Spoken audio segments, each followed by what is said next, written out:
Infinity is Jocelyn and welcome to my channel.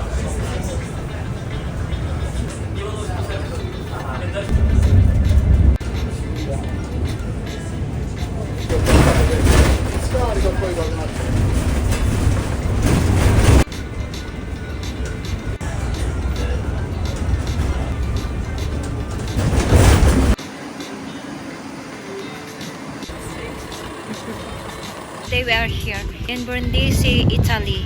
So mga 15 to 20 minutes from the port. Papunta dito sa city. Ito yung city nila.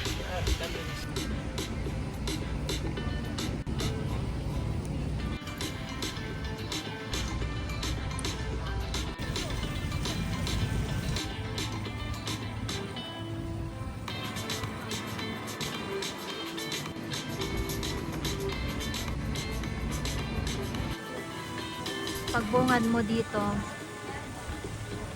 may mga building, tapos ito yung makikita mo. May mga stall dito na nagtitinda ng mga magnet, mga souvenirs. Ayan.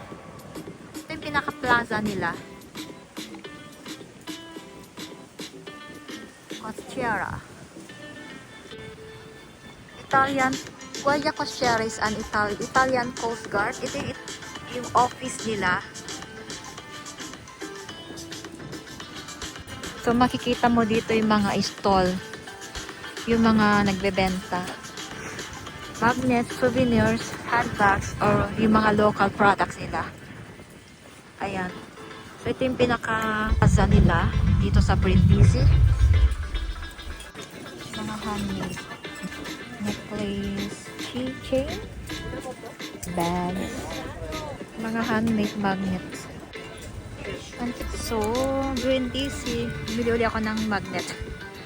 So, dito pwedeng pang family room, mga kung may boyfriend ka o girlfriend. Pwede kang tumambay dito. Kasi may mga upuan naman. O, di ba ang ganda?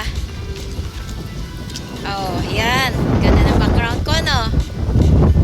So, ang Brindisi is known as the gateway to the east. And it's one of the largest cities in Italia, Apulia. So, ang background ko ngayon, ayan.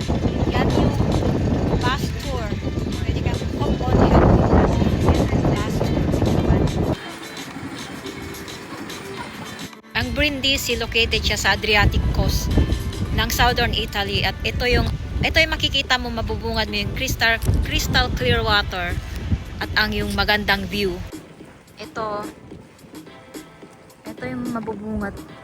Yan din yung isang tourist spot. Yan. Diba? Ang ganda. Grabe.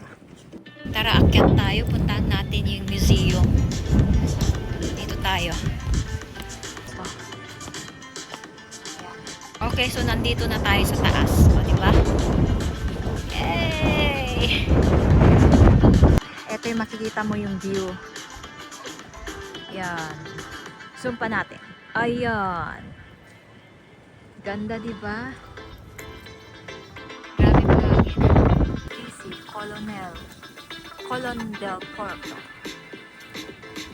Magbasa na nga lang, mali-mali pa.